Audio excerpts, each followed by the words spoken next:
Diabetes Connections is brought to you by Animas Corporation, providing insulin delivery products for people living with diabetes and part of the One Touch family. And by Dexcom. Take control of your diabetes with the world's first continuous glucose monitoring system that sends glucose readings directly to your compatible smart device. Live life on your own terms with Dexcom. Hey, it's Stacey. This podcast is not intended as medical advice. If you have those kinds of questions, please contact your healthcare provider. This is Diabetes Connections with Stacey Simms. This week, Diabetes Forecast magazine names their people to know for 2017. They say it's all about finding the movers, shakers, and game changers in the diabetes world. I personally find that people connected with the diabetes world have just that extra little bit of zhuzh that makes them even more wonderful. And I don't know if it's because what they're lacking in beta cells, they're making up for in great personality and warmth of heart or what. But let's face it, they're all fabulous, and they're doing amazing things.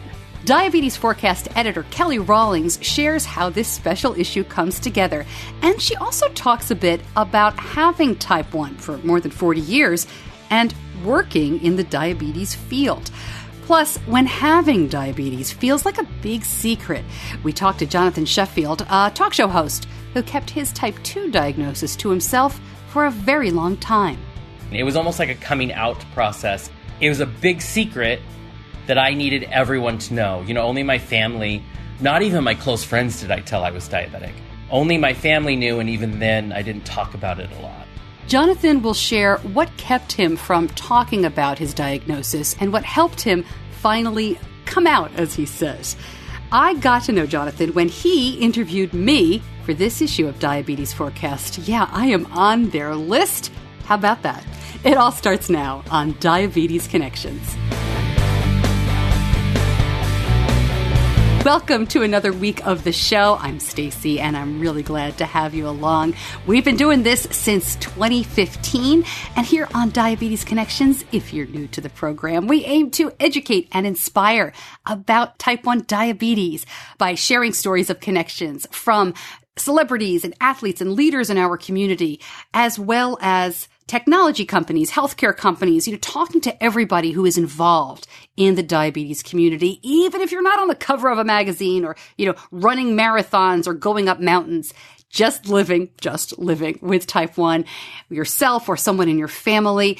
This show is for you, and I am so glad to have you along. I am a mom of a kid with type 1. My son was diagnosed right before he turned 2 over 10 years ago.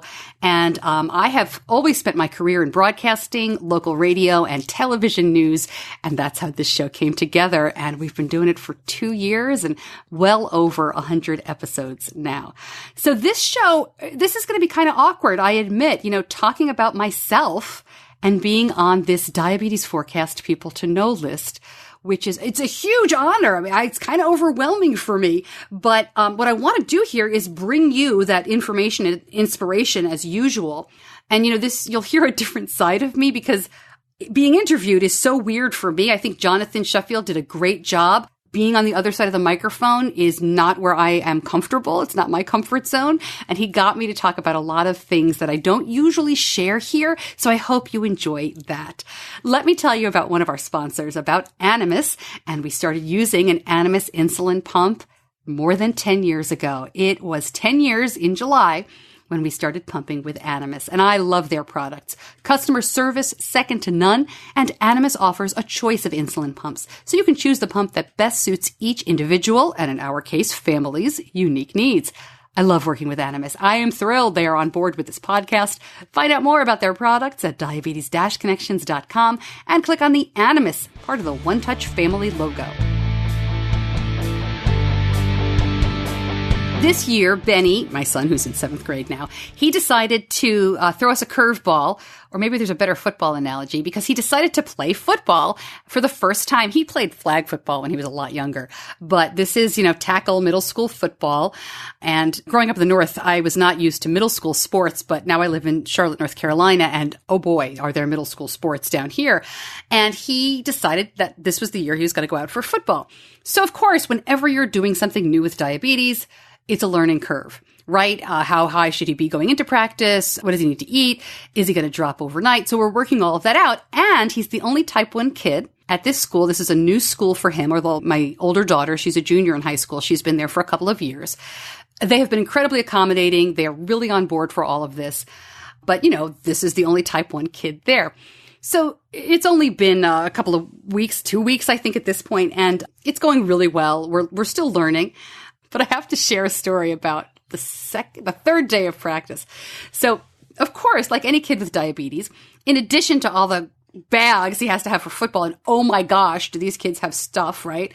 And I'm learning. So he's got the helmet and the pads and the girdle, which, we were laughing about, but it's not what I think of as a girdle. It's, if you don't know, it's like pants with pads in it. So he's got all this stuff. Then he's got his diabetes bag with everything he needs for that, with backup stuff. And you know what's in there, glucagon and low stuff and backup pump stuff and a pen and whatever. So he's got everything. Well, of course, being a 12-year-old doofus, he left the part of the supply bag with the juice and the low stuff in the locker room when they went out on the field one day. So then he checked his blood sugar. He was lower than he was comfortable with, and he felt like he was going down. So he got the coach said, "Can I help you?" And he's like, "Yeah, I need something for my low." But he thinks that everybody knows, right? He thought the guy was going to come back with some glucose tabs or some juice. He comes back with a Hershey bar and a Sprite, like a full bottle of full test Sprite. And of course, my 12-year-old was like, yeah, that's great. So he told me later, he's like, well, I ate the Hershey bar. And he's trying to justify it. He ate the Hershey bar first because he likes it better, right? He knew the Sprite was better for what he needed. So he ate the Hershey bar, and then he gave himself insulin at the end of practice, probably for half the Hershey bar and the whole Sprite, and he drank the Sprite. I was ready to kill him. He knew it was his one chance this season to get away with that. So yeah, that was fun. And I'll be honest with you, for us, and everybody's different, he never drinks regular soda because there's just no way for us to bolus for any liquid sugar. After 10 years, there's just no way. It's too fast, right? And the insulin's too slow. The Hershey bar you could get away with once in a while. But he spiked up to about 300 and came right back down and had a great night. So, man, I'm not like we're going to repeat that, but it was a nice steady night. I just share that story because, lest you think we are perfect. Ha ha ha. All right, let me tell you about our other sponsor, about Dexcom. One of the best things about the Dexcom system is being able to send more information and communicate more clearly with our endocrinologist. The Dexcom G5 mobile CGM system gives you a reading every 5 minutes so you can spot trends and get a dynamic picture of your blood glucose levels. At this point, as Benny is hitting the teen years, we are adjusting a lot. Being able to send our information through Dexcom Clarity to our endo makes the appointments a lot more productive. He has more information, our doctor, related to Benny's glucose levels. Look, managing diabetes is not easy, but I feel like we have one of the very best CGM systems working for us. CGM-based treatment requires finger sticks for calibration, may result in hypoglycemia if calibration not performed, or symptoms, expectations do not match CGM readings. For more information, go to Diabetes-Connections and click on the Dexcom logo. Here's what Diabetes Forecast has to say about people to know. The diabetes community is jam-packed with influencers. There are advocates and educators, entrepreneurs and scientists. There are people raising awareness, and there are those who remind us that life with diabetes can be filled with triumph and joy. Read on, they say, and be inspired by these 12 people who are making a difference. I am so honored to be in this company.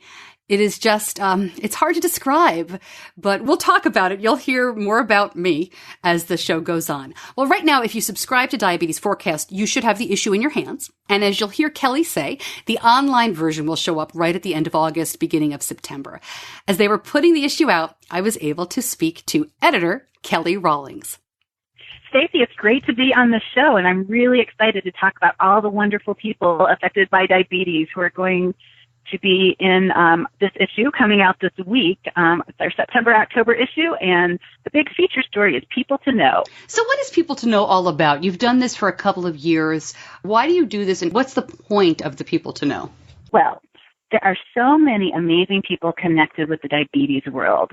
There's those of us like myself who are personally living with diabetes and doing amazing things. There are people who research in diabetes because they just find it a really, really fascinating disease and they want to help people. There are loved ones who are great, great advocates for their family members or friends who are living with diabetes. And so this is a chance for us to just kind of show the whole rich tapestry of the diabetes world.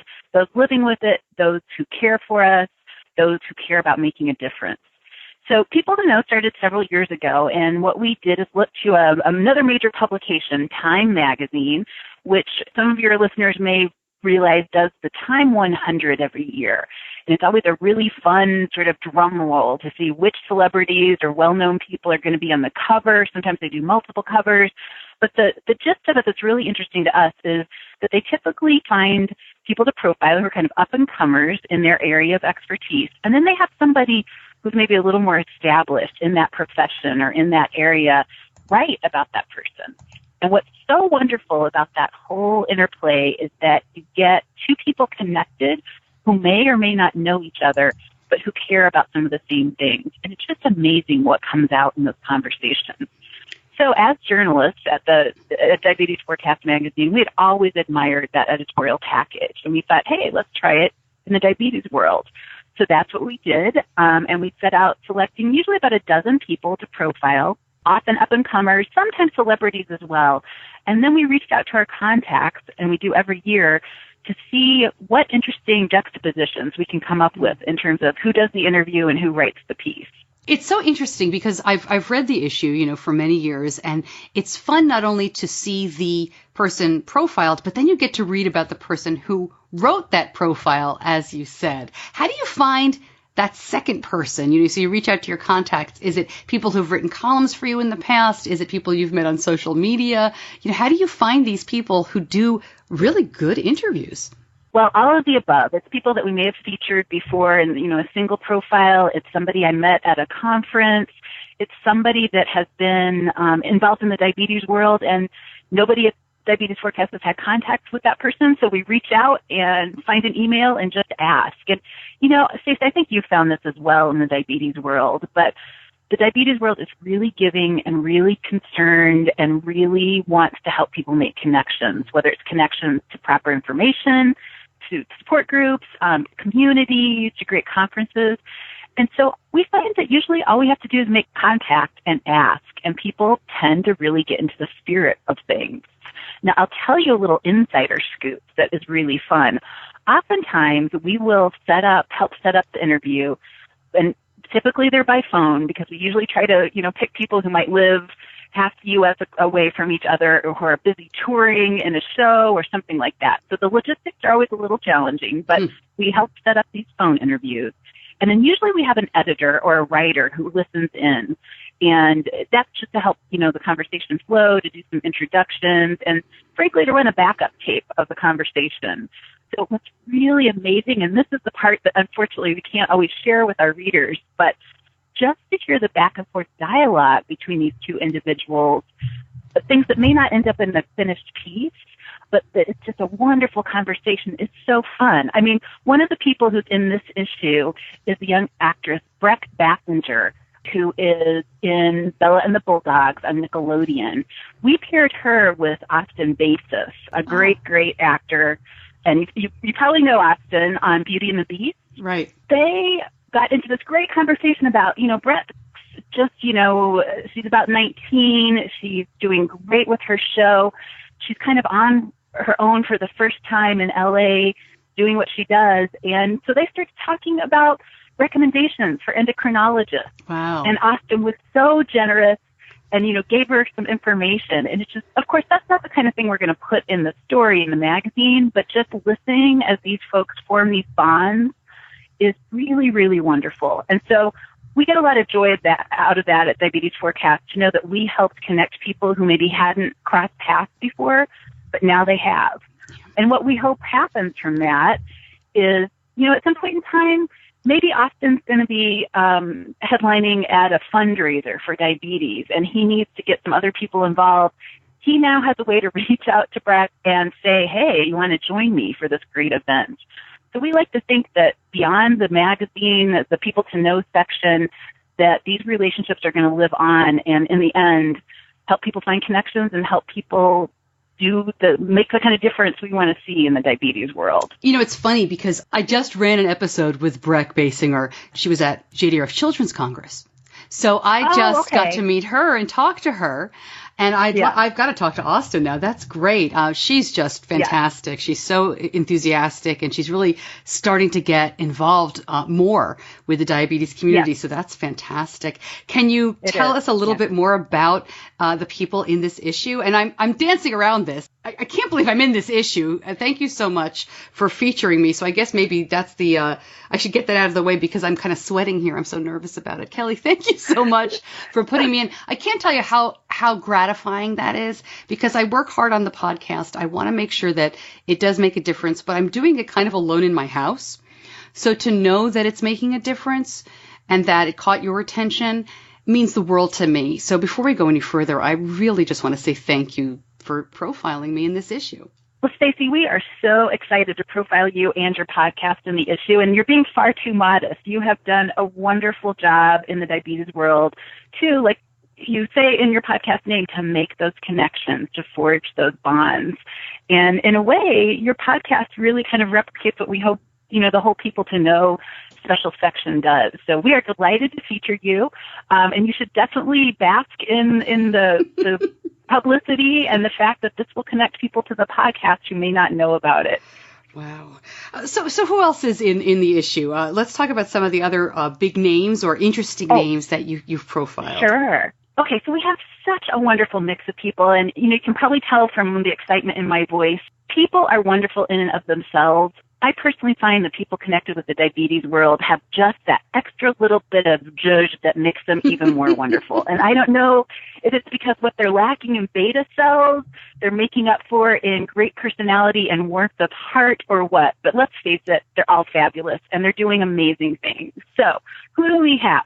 We have a really interesting young man named Eugene Spotted Horse, who is an American Indian. He is into Indian relays. It's really like the Super Bowl of horse racing, in which you get on your horse, ride really fast to a location, jump off the horse, get on another horse, and keep going. It is physical. It is active. The sawdust is flying. And of course, it relates back to American Indian traditions. So Eugene was with type 1, and he's 16. And does this amazing, really, really physical competition. So as we all know, he's having to manage his blood glucose levels while he's doing that and still stay strong. So the person who wrote about him is another American Indian who's actually a doctor with the Indian Health Services. Isn't that cool? We have to put together these two men who are really into this, who've ridden horses, who've done rodeo, and they get to talk about living with diabetes. And we also have the perspective of the doctor, Ty Reedhead, who is living with type 1 himself and a doctor in Indian Health Services. So totally cool. Then, okay, this is a really interesting one. It's in the hockey world, right? The National Hockey League's Washington Capitals has a cheerleader named Courtney Duckworth, and she is part of that cup experience you have when you go to a pro hockey game, which is really fun, right? It's noisy, the shouts are banging off the walls, the puck is flying, and here we are getting really excited about the sporting event. So cool, Courtney lives with type 1, and she's this really great cheerleader. But then you know what else? She actually works at the National Institutes of Health as a research fellow. I know, and she studies metabolism and people with metabolic disorders. And guess what? Diabetes is a metabolic disorder. She's applied to 9 medical schools, and she's hoping to start med school in the summer of 2018. Totally amazing person, right? Doing great, reach out to the crowd, but then also totally a science nerd, and that's what she wants to do for a medical career. Okay, and then you know who wrote about her? We have Corey Conacher. He's a pro hockey player for the American Hockey League's Syracuse Crunch. Guess what? He also lives with type 1. He's had it since age 8. And he plays around the globe as a pro player, doesn't let diabetes stop him. Really cool, right? Yeah. Hey, Syracuse Crunch. I used to live in Syracuse. That's where I went to college. That's great. I'll have to connect. I know I have the magazine, but I'm making notes of all these names. You can be my I think producer. there's more. That's right. There's some more guests, I think, for the podcast in the weeks to come. Well, I don't want to give it all away, right? Because I really want your listeners to get a copy of the magazine, which they can do if they subscribe to Diabetes Forecast through the American Diabetes Association. But also, just to let people know, at the end of August, these stories will be on our website, which is diabetesforecast.org. So you can look up people there as well. Okay, well, let me tell you about the cover, Stacey, because, the cover of a magazine is something pretty special, right? It's the outer wrapper. It's what everybody sees first. And frankly, it's a pretty big deal to be on the cover. So at Diabetes Forecast, we have a hard time every year with this people to know issue because we have these wonderful people, a dozen or so, and we have to choose one to go on the cover. It is not an easy decision, but I am very, very excited about the gentleman who is featured on our cover this year. He definitely is a celebrity, and it's Ben Vereen. Oh, wow. Yes, so Tony Award winner, wonderful, wonderful entertainer, and just a gentleman. Ben lives with type 2 diabetes, which he was diagnosed with in 2008. And he has a pretty typical story, right? It sort of hit him out of the blue. I think he had some family members, but just hadn't really thought about diabetes being part of his life. So he says he was scared, he was devastated, but what he says, and we quote it, "I was determined not to let diabetes define my life or stop me from achieving my dreams." And he hasn't. Ben has gone on to continue to have wonderful, wonderful outreach to his fans, wonderful performances, and has really become an advocate for diabetes causes. He's done a lot of fundraising. He's very, very interested in speaking on the topic. And, one of the things close to his heart is to make sure that our community members who are hardest hit by diabetes, so African Americans, Hispanic Latinos, who do have higher rates of type 2 diabetes, are aware of those risk factors and hopefully can find out before they develop the disease and figure out all the great ways that they can try to prevent it through losing weight if needed, healthy eating, exercise, and regularly seeing a doctor. So Mr. Vereen does such a wonderful job of getting that message out there, and he's just really a great person. Ben Vereen strikes me as the ideal person to show that the stereotypes about type 2 are just that, are stereotypes and are not always reality, because think about the athleticism and the shape that he's had to be in to do all of the singing and the dancing and everything that we've enjoyed over the years. Does he talk about that a little bit in your interview? We don't get too much into that, but I think just looking at the pictures that people will be able to see in the issue will show you. We have some wonderful pictures of him doing some of his moves, these head-to-toe shots, and you just really see the lyricism and, like you said, the athleticism of what he does. So it really does show that people with diabetes are not necessarily sitting on the couch before or after they're diagnosed, but that it's something that, with some genetic history may strike you. And I think Mr. Vereen just does a wonderful job of, again, showing that life goes on and that there are things you can do, still be active, still have a wonderful life. Then the little bit of secret sauce with that is our interviewer for Mr. Vereen is Victor Garber, who you probably know as a film, television, and stage actor. He's been in Argo, Milk, Sleepless in Seattle, and Titanic, just to name a few. So pretty that cool, fantastic. right? Oh, yeah. And he's, yeah. It's funny because I was fortunate enough to interview him earlier this year, right at the beginning of the year. And what's fun about Victor Garber is that we know him from all of those things you said and even from musicals that he's done. But kids know him now from the CW, all the superhero shows. Because he was Legends of Tomorrow, right? Right, he's in Legends of Tomorrow, and it was in Arrow. And so it's so awesome that he's really becoming known to even more people and a different age group. I date myself, but my son loves those shows. Absolutely. That's great. Well, I would love to have heard the interview between Ben Vereen and Victor Garber. What a great conversation that must have been. Oh my gosh, talk about two gentlemen. And again, I wasn't on the phone. One of my editors was, but they were pretty much exchanging phone numbers. Ben Vereen offered to call someone that Victor had known who had just had a diagnosis and let that person know that, life was going to be okay. Again, it was just that wonderful, wonderful coming together, those connections that we get in the diabetes world. And I think Our People to Know editorial section every year gets to show just a little bit of that. We can only show basically 24 people interacting, but I think it's a great picture of what we know, what you know happens on a daily basis, if not hourly basis, as people are finding ways to connect in real life, through social media, by listening and interacting with something like this podcast. So to me, it's pretty wonderful to know that in a life in which it can be hard living with a chronic disease, there are a lot of people who have your back. And you walk the walk. You were diagnosed with type 1 as a child, right?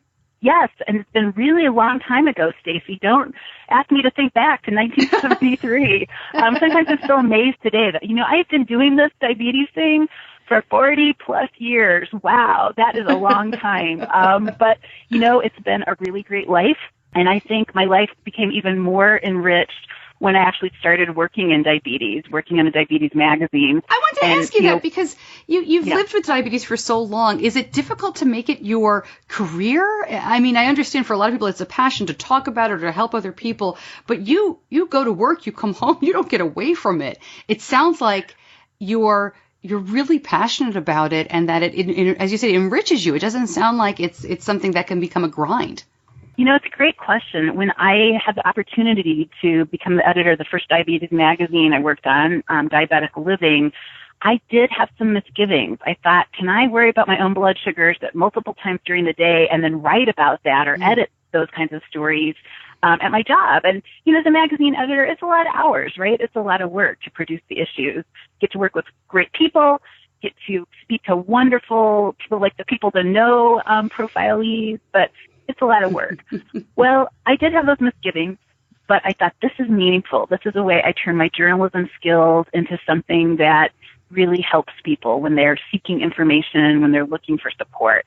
And I will tell you, it's the best decision I ever made.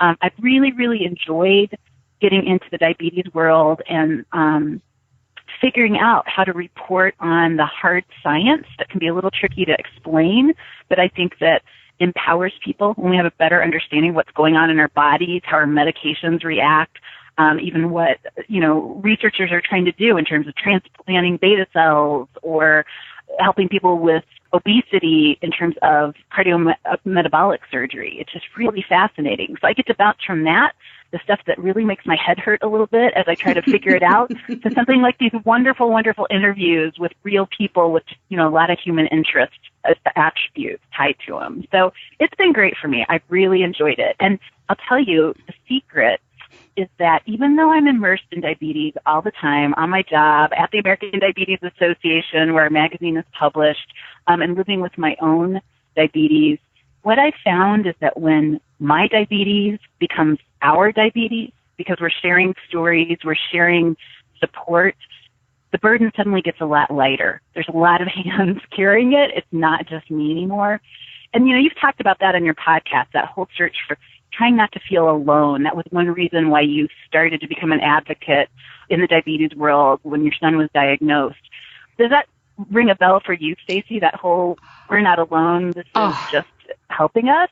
Oh my gosh, it does because, I was fortunate enough, and I think most of my listeners are familiar with my story, in that I had a lot of connections even before my son was diagnosed because as a radio person here in Charlotte, I had done health interviews, I had covered diabetes, I had been the MC of JDRF golf tournaments. So I had people to turn to when Benny was diagnosed, and those in-person connections for me, making those positive connections, looking at people like yourself who have a real life and a career, and, it didn't stop you from fulfilling your dreams. Looking at my 2-year-old, it was so much easier to say, ooh, this is going to be okay, rather than Googling and say, oh my gosh, it's so scary.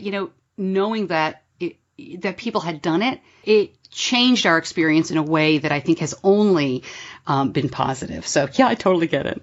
That's great to hear. And I think you and I both work really hard to try to make sure that other people have that joy of connecting, of knowing there's support out there. Unfortunately, as you and I find out almost on a daily basis, there's still people who aren't really connected to a diabetes community, who feel all alone, who feel like they're the only person living with diabetes out there. Well, I'll tell you what, you're not. We just had new stats come out from the CDC about the prevalence of diabetes in the U.S., and we're now up to 1 in 9 adults is living with either type of diabetes. That's a lot of people out there, 12% of the population. So if you feel alone, look around you. You're probably not. And then just take that little moment of bravery, right, and reach out, whether it's through your healthcare provider to find out about support groups, whether it's coming on and listening to this podcast, whether it's checking out social media with the hashtags DOC for Diabetes Online Community, DSMA for Diabetes Social Media Advocacy. There's so many places to connect with folks. And I will tell you, I've never met a more generous, more supportive, just more enthusiastic and welcoming group than folks in the diabetes world. Kelly Rawlings, thank you so much for joining me. I cannot thank you enough for featuring me in the magazine. I'm still blown away by that.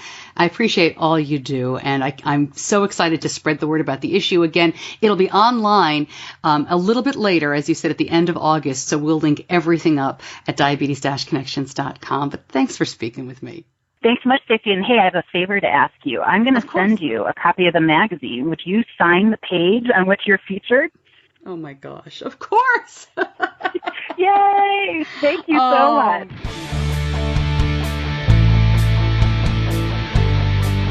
You're listening to Diabetes Connections with Stacey Simms. As you heard Kelly say, they always have somebody with ties to the featured person's field or, related somehow to them doing the interview. I was interviewed by Jonathan Shuffield, a longtime radio host who's currently co-hosting the Martini Lounge podcast with Jonathan and Sergey, among many other projects. Now, Jonathan has type 2, and after you hear the interview he does with me, stay tuned. I asked him to talk about his own diagnosis and his own message. He is terrific. And yeah, he has type 2, but what he has to say can apply to anybody with any type of diabetes. Anyway, I hate being interviewed, but I hope you enjoy this.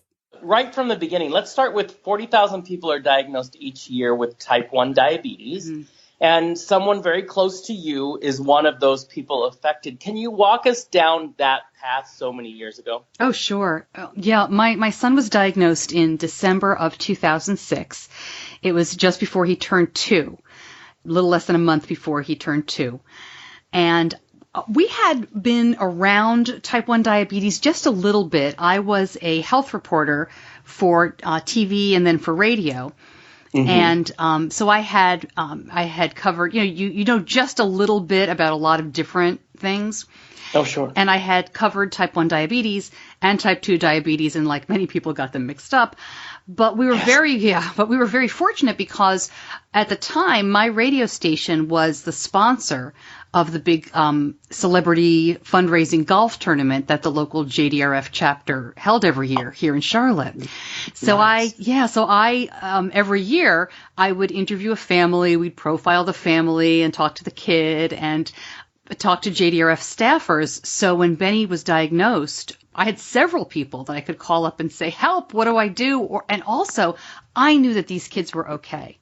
So right. It was so much easier for me knowing that I knew people who had great lives with type 1. It was still horrible and upsetting, right. But to know those people, I think, made a huge difference for me. Oh, yeah. And what was it like when, this is your child, when you first, got that sentence from the doctor? It was very scary, but at the same time, it was almost reassuring because we'd spent about 2 weeks not knowing what was going on. He had gone from a happy toddler to throwing tantrums, drinking and going to the bathroom, very classic symptoms, just not himself, very sleepy. But when we took him in, and I called my pediatrician and said, this seems like juvenile diabetes, because I didn't know what anything was called. And she said, well, yeah.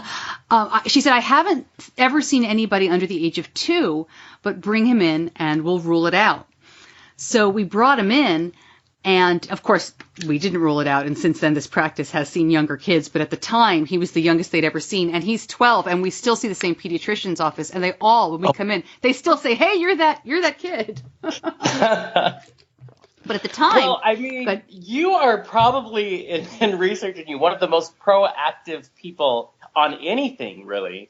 And so I know you were blogging prior to deciding to do the podcast. Is that how you were dealing with it in the beginning, to take this proactive stance? It really was. What happened was in 2006. And I should just jump back, Jonathan, if you don't mind. The reason I said it was reassuring, I don't want you to think that was weird. After we took him to the pediatrician's office, his fasting glucose was 80. So, so we spent a couple of days thinking, what else could it be? Right. And, at the endocrinologist, you get a kind of an instant A1C, but we didn't get that. So it took quite a few days. And by the time we were told, obviously we were scared, we were worried, we knew that everything in our lives was going to be turned upside down. But I think that because his fasting glucose was normal, we had gone off and made the mistake of Googling and wondering and worrying about other things. So when we got the news that it was type 1 diabetes, we thought, this is awful, but this is manageable. Right. Yeah. It's not all of the crazy things we see on WebMD. Yes. Oh my gosh. Don't do that. Yeah. So to answer your question though, so I was co-hosting a morning radio show, and we were the news, weather, traffic type radio show, that you have in every city. So it wasn't a show that you could do a lot of sharing of your personal life. It wasn't like a morning zoo where you'd talk for a while, and it was just, information, traffic, politics, let's go. So I started the blog to kind of keep the listeners that were asking about it in the loop. And It became an outlet for me to just deal with the emotions and the changes and the difficult days and nights that we had. And by writing the blog, I then was connected with a lot of other people in the diabetes online community, and finding those people really helped me. It lifted the burden to, in a way, to share it, to know that it was shared and know that we weren't alone, even though I knew people in my community, like I said, but they didn't live anywhere near me. For whatever reason, those people were almost an hour away, so I didn't have anybody nearby that I could commiserate with. So that the blog led me down that road, and I will always be thankful for that. It was never a big blog. I never, I don't even know how many people read it. I never had analytics on it. I still have it, but it's not something that I ever really, I never got it sponsored, things like that. Oh, yeah. Well, what has the response been since you started the podcast itself? The podcast has been amazing. I have wanted to do this for a very long time, being in radio for so long, and radio was my first job and my first love. I spent a lot of time in television, local news as well. Mm-hmm. I love radio. There's just something, there's something so intimate and personal and immediate about it. And I knew I wanted to do a podcast about diabetes, but I hemmed and hawed for a while because I didn't want to make it too personal. My story is not the same as my son's story, and I didn't want to be put in a position where I was oversharing about him, especially now that he's 12. He's a tween, right? You laugh because there's no way, even to say, we were up a lot last night, or he took a test today and he did really well despite being high. He just doesn't want me to share that. So I didn't want to make the podcast about him. I didn't want to make the podcast where I shared advice, because everybody is so different. I'm not a healthcare professional. It just didn't seem appropriate. But I love to talk to people. I've always interviewed people my whole career, and I felt that there was a real need and a missing piece in the diabetes community for that type of a show, because there are terrific podcasts out there of people sharing their personal experiences, especially adults with type 1 who talk about it. I think that's so valuable. I don't have type 1. It's not my story. So to be able to tell other people's stories, give them a platform, help them convey their information, is really where I see myself. And the reception has been terrific. I mean, this is a group of people that is hungry for information, that is looking for encouragement, wants to know, what's next, and is really open to hearing interesting and inspiring stories. So I try to do all of that on the show. And it's been great. It's grown. The first week, I think I had 125 listeners. Oh, yeah. And last week I had about 3,000. So it's going really well. That's amazing. Was there any response that kind of surprised you, or kind of it was unexpected that you didn't expect to happen? Yeah, a couple of things. The first one is, and I shouldn't be surprised at this, but I was.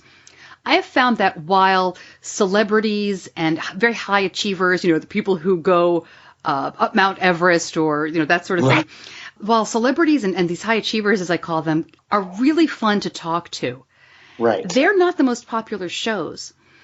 People in our community are really interested in what's next. And I think part of that may be because podcast listeners overall are more technologically minded. They're more techie. Right. So the technology shows I do on newer pumps, new systems, open APS, and do-it-yourself, Night Scout, that kind of stuff. Right. Those are off the charts popular. Oh, no doubt. Isn't that interesting? But I think it's because of the podcasting audience as a whole. Yeah. But I still think it's really important to highlight the very inspiring people who are doing these incredible things and the everyday people who are just like me, living with type 1 in their family or type 1 in themselves. Exactly. Because, I think that hearing that somebody who, he won't mind because he already told it on the show. I talked to a rocket scientist at NASA. Here's a guy who is top of his game, is going places. He's had type 1 since he was a teen. And he told me that while he was in college, his A1C was atrocious, and he never even checked his blood sugar. He just gave himself insulin for food and winged it. Oh, wow, yeah. Right? But to share that story is so valuable because, there's somebody else out there who needs to hear it. Yeah. And to know that he's not perfect. He didn't get to where he is by being the perfect diabetic. He got there by making mistakes, learning what to do, being a real person. And that's the kind of information that I love sharing. I mean, sure, I want my son to be perfect. I want him to leave home and, and check every 2 hours and, dose perfectly. Right. But knowing that there are a lot of wonderful and independent adults who aren't perfect kind of makes me feel better when my doofus son forgets to bolus for lunch. Right? And it brings the human, like we're all going to be human at some point. Yeah. And it's nice to hear someone else. It takes away some shame when you get to share that you messed up. You know what I mean? Yeah. Oh, my gosh. Of course. I mean, living with type 1 day in, day out, how do you not mess up? I mean, if we were all perfect, I don't know about you. I'm not a size 2, right? I mean, I don't eat exactly what I'm supposed to eat. I don't exercise every day. I mean, we do the best we can. Yeah. So what does your son think about you doing the show now that he's almost a teenager?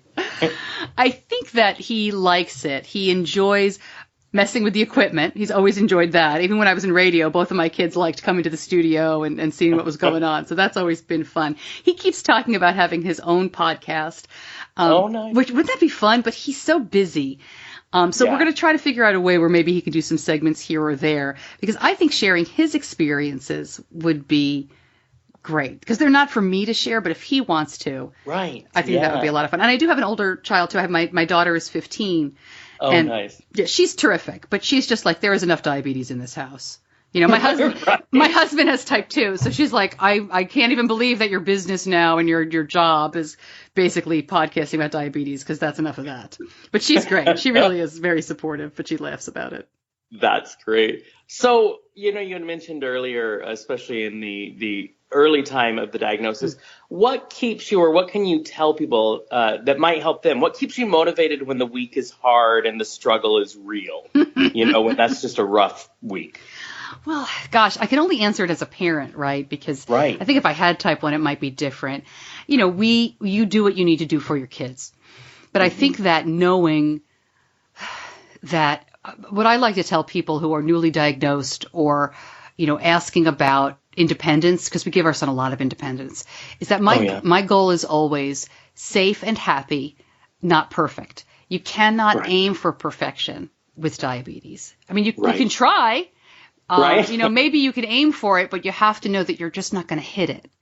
Right. So I really try to tell myself, not perfect, safe and happy, but I don't always succeed. I have many nights where my husband will say, go to bed, and I'm looking at that Dexcom thinking, when is he going to come down already? Or, how come he's low? I know this happened.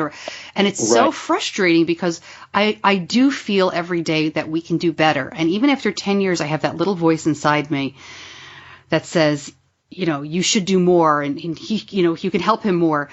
But then I have another voice that I've learned from the greater, the diabetes community and adults that I talk to and other parents that says you cannot be perfect. You cannot let this rule your life. Let it go. And so it's that constant fight. So I guess my answer is I haven't perfected it yet. I'll let you know when I get there. Right? You will be a billionaire if you can figure that secret out. But, I'll also say the flip side of that is my child without diabetes. I wondered too, am I pushing her enough in school? Am I pushing her too much? Am I backing off enough? Should she do this? Is she starting to drive? Right. Should I teach her? Should my husband teach her? I think with kids, it never goes away. Diabetes just heightens it. Yes, exactly. Yeah. You're going to be that parent because you're a parent. Right. Yeah. This is just a factor that happened to fall in your lap. Yeah, I think whatever way you are as a parent will be magnified when diabetes comes along, or any chronic condition. Exactly. I agree. So what so far, if you could pinpoint, is your proudest or your most favorite moment you've had on your podcast itself? Wow. I can tell you the most nervous I was first. The most nervous was when I interviewed Victor Garber earlier this year, and he was so gracious and lovely to talk to. And I speak very quickly already, as you can tell. I'm from New York originally. I think I spoke a mile a minute doing that interview. It was so funny, but he was great. The proudest moment I had, or the most emotional moment for me was I interviewed my own family. We did our 10-year anniversary, December of 2016, and my husband, my daughter, and my son all agreed to be interviewed. And it was so interesting because all I can share on the podcast from me is me and my story.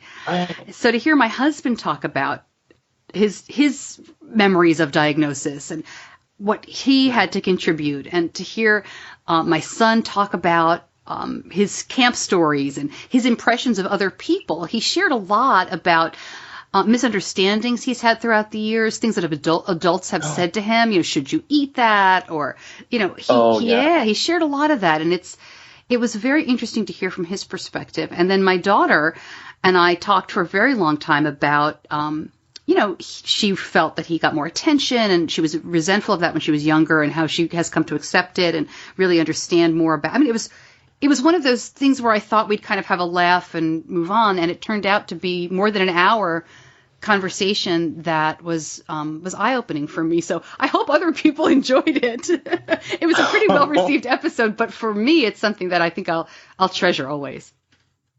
Oh, see, that's amazing. What is one thing you wish that you mentioned misunderstandings, with adults with your son? What is one thing you wish people understood about this disease that you feel is missed a lot?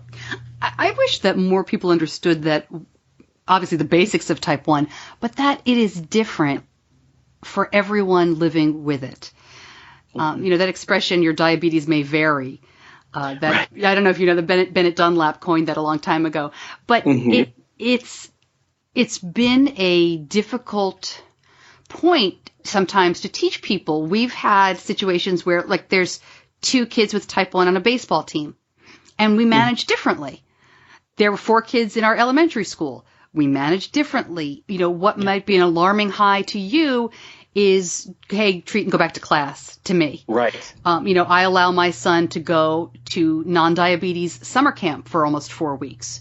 You may be horrified by that, but just because my son can do that doesn't mean that the person who doesn't understand should expect someone else to do it. Right. Exactly. And just because my son needs to check in here, your child may not. So just to understand that everybody is so different. And we've been lucky that I've been able to educate people about that. But I think sometimes people feel like, well, everybody's the same. Right. And why aren't you on an insulin pump? That's the best thing, where MDI might be great for that person.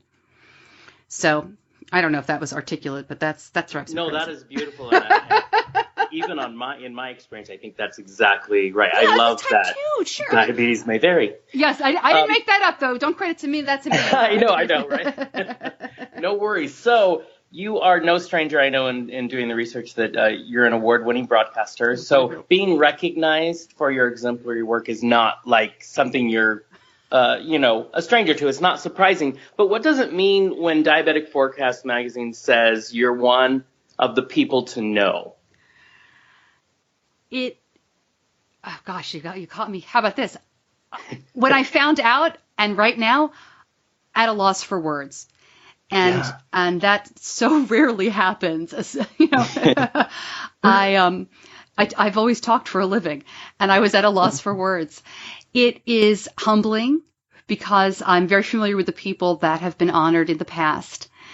It is gratifying because I have worked very hard on this project, and also within my community to make local connections. I don't you don't need to put this in, but I admin a local Facebook group of Charlotte area parents. Nice. And we have 400 people in the group now. Ooh. And I know, well, I think it's, there's a lot of moms and dads, there's the parents, couples, but it's allowed us to connect in a way that wasn't around when my son was diagnosed.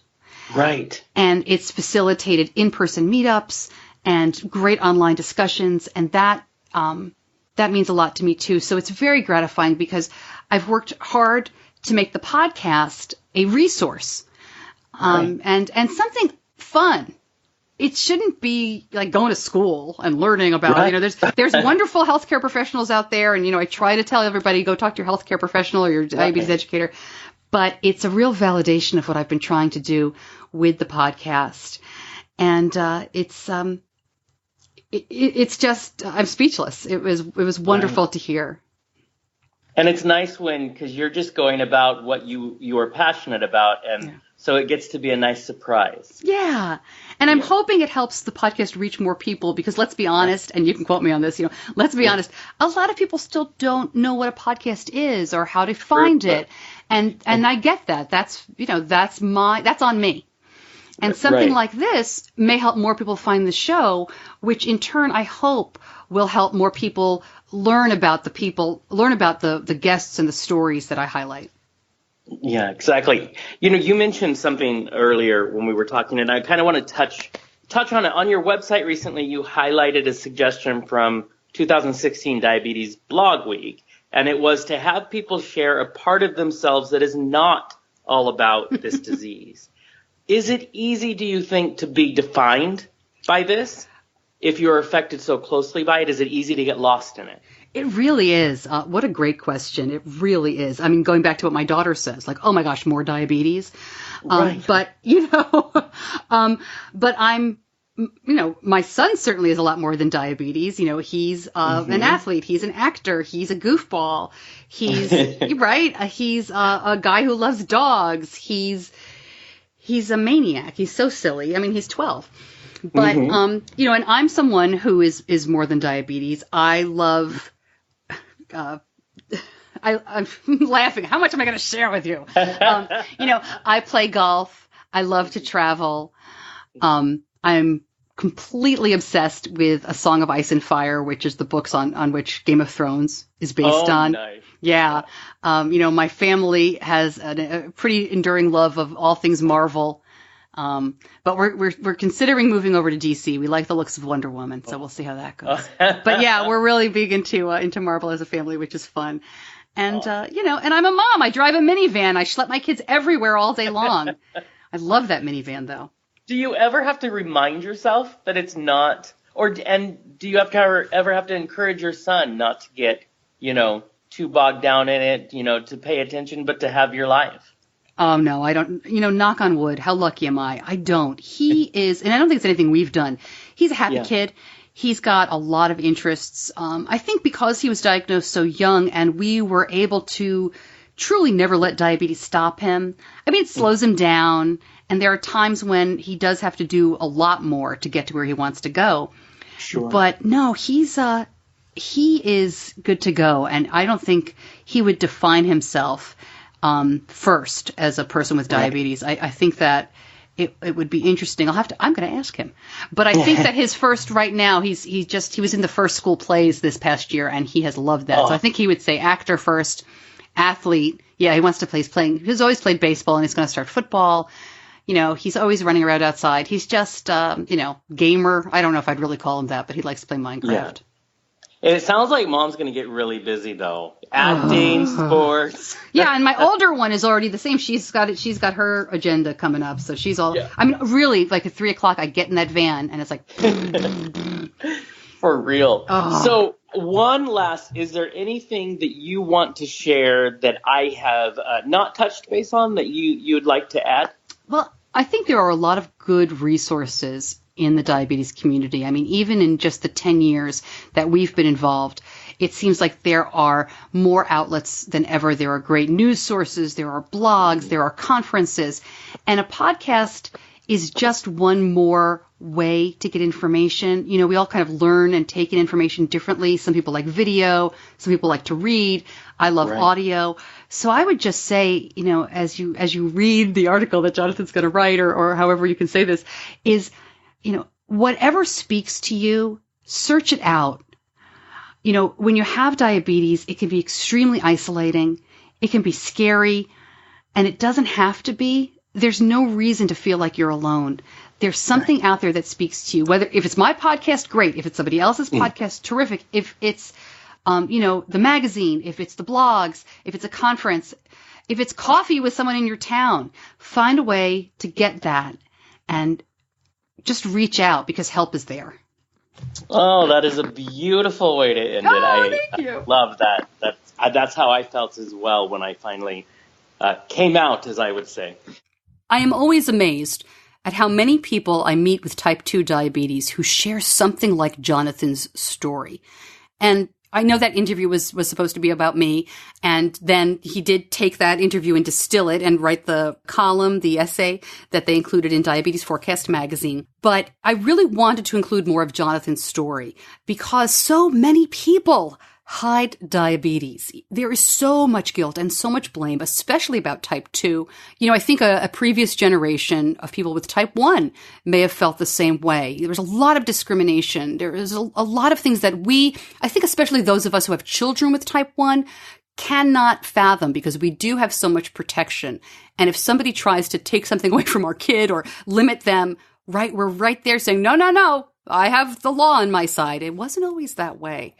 So Jonathan's description of coming out of the closet, you know, that really resonates. So I asked him to share his story. My name is Jonathan Shuffield, and I host a podcast called The Martini Lounge with Jonathan and Sergey, and run a whole media brand out of that. I was diagnosed with type 2 diabetes. I was 29 years old, so I have to do math. I mean, that was like 12, 13 years ago. I had not been feeling well at all. I had felt really sluggish for a while, and I had had some digestive issue. My tummy wasn't happy with me. And so I went to the doctor to find out what was going on, and they ran some tests and then gave me a call and said that I was just started. I was just over the line, and I was considered diabetic, and I was type 2 diabetes, and I was absolutely devastated. It took me a long time to adjust to being diabetic. I think it took me a couple years even to process that, what it meant to be diabetic. I tried to deny it for a very long time. I didn't want to look at it. In the media world and that kind of thing, it's very easy not to stay in one place. So therefore I didn't have a solid doctor to help me. There wasn't a support group. There weren't people I talked to. So it was very easy to pretend it wasn't there. And honestly, it took a lot of years, I'll be honest. It took a lot of years before I took it seriously. And before I just woke up, realized one day that this was something, if I was going to care about myself, if I was going to take care of who I was and do the things I wanted in life, I was going to have to look at my health. And that was such a big part of it. And it was the beginning. It was almost like a coming out process. It was a big secret that I needed everyone to know. You know, only my family, not even my close friends did I tell I was diabetic. Only my family knew, and even then I didn't talk about it a lot. Fear stood out to me. There was a lot of fear. Because every time I would try to get, like, you'd go to the doctor and they'd say, well, let's send you to classes. Those classes were not helpful to me because they didn't deal with me as a human being. They dealt with weird numbers. They didn't give me, in my opinion, I didn't have tangible things that I could take home and go, okay, I understand. They made diabetes so, like, I couldn't get a handle on it. This ethereal, this very cloudy thing that was sort of there. I needed concrete things I could get my claws into that made me feel like I might have a chance at having some control in my life. Because diabetes makes you feel very out of control. Your numbers one day can be going, you can be doing everything right and they're crazy and you don't know why. And so it's a very, interesting diseases. It's like surfing. You got to, find the right waves. But I think in realizing the fear, like I said, it took me quite a few years, but in realizing the fear and understanding that the only way to get through the fear was to share it, I finally wrote an article that came out in a local newspaper where I live and talked about coming out. I remember the headline was "Local DJ Comes Out as Diabetic." And that was the first time I had spoken. And then I was asked to write an article for Diabetes Forecast magazine, and I talked about the coming out process, and they gave me a wonderful 2-page spread. And I got letters coming in of people saying, I understand how you don't, you never want to say anything. And it felt so good to hear someone else say, this is scary for me too. And you're being so brave to go out there. And what I realized was people are a huge part of managing your diabetes. You have to be honest every day. You have to have people who understand the ups and downs, the struggles, so that you have someone to share with and you feel supported. And I had stayed isolated so long that I had forgotten how important it was to have community really around you. And in writing that article, people from all over the country wrote me letters. And there are still people that I talk to this day. And that was a few years ago. And we check in and we see how each other's are. And it's still a daily process, and you'll go through ebbs and flows. And you realize when you isolate again that you need to reach back out, because the horrible truth is there is no cure for type 2 diabetes. There's no cure for type 1. So this is sticking around. It's not going anywhere. And if you don't take an active interest in managing it, an active interest in sharing it and having others who understand it, it will mess you up, because it's that guest that never leaves. And so you have to face that fear every day, and you have to reach out every single day. What I think I was surprised by the amount of support I received by being vocal. Coming out in the paper was very nerve-wracking. And there were some detractors, people who they just want, the haters gonna hate, you know what I mean? Trolls out there. But there were so many people, even who don't have the disease, that said, I love that you're being so vulnerable. That you're being so honest, because everybody has something to be vulnerable about. Everybody has something to be honest about. We all have a closet we need to dust out and shed some light in. And you're stronger for it. And so I think I was surprised at the outpour of how many people not only were supportive, but needed to hear that and needed to know there was someone else, because we don't always see that. Being 42, you have to take care of this stuff. I have a lot of things I want to do in life, a lot of things I am doing in life, and I need to stay healthy for those things. I have, I love my family, and I want to be around as long as I possibly can. And to see that other people are afraid and they need to know that they aren't alone. That, for me, it's why we get into media. It's why we become so vocal, is because for some reason we have a voice that we can be loud, and we're not afraid to stand up, and you realize other people need that. So as much as it helps them who send the letters and say, thank you for being so open, it helps me just as much, because it gives me strength knowing there's a reason, that there's a purpose, that I can take something that was devastating at first and turn it into something that doesn't have to define my life. Do not let the fear make you frozen. Don't let it hold you so tight that you're not able to reach out to other people. Don't let it steal your life. Don't let it steal your joy. Understand there's always someone out there who gets where you are, who is going through what you're going through, and will listen to you if you need to listen. There are groups out there. In your town, there are groups online, but there are people who can make you feel not alone. And I think that's the most important thing I want people to always understand, is when we isolate ourselves, we can steal so much from ourselves.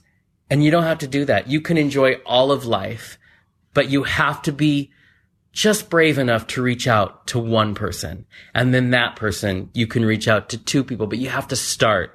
Don't let yourself hide away, because you are worth more than that. And that's the message I want to get out to people out there who need that. If you'd like more information about Jonathan, and I would urge you to read the column he mentioned there for Diabetes Forecast magazine about coming out with type 2. I will link that up in the show notes and at diabetes-connections.com.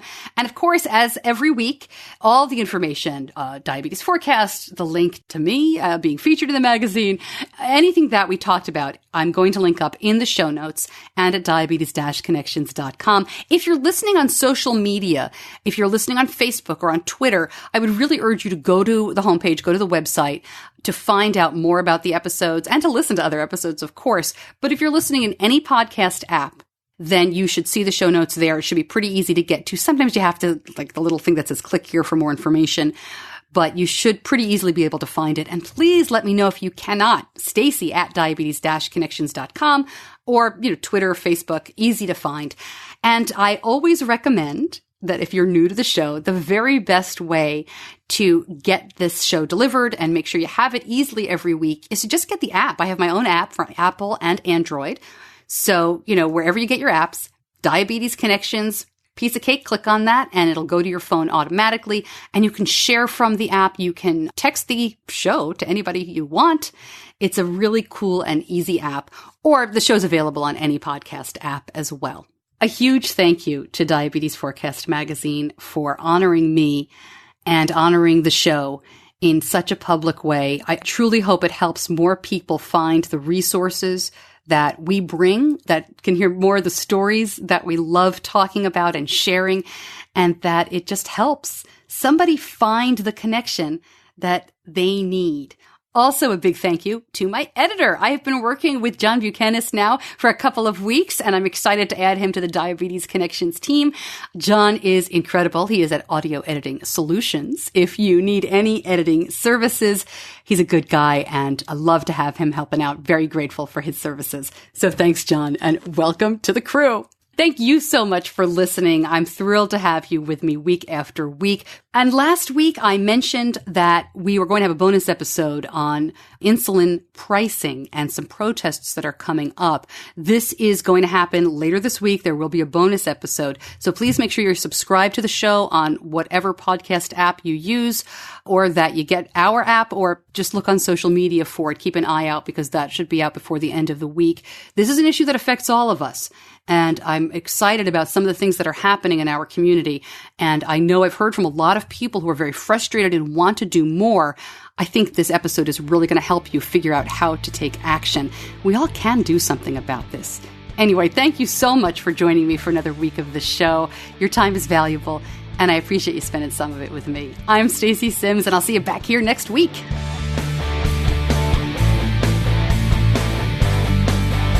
Diabetes Connections is a production of Stacey Simms Media.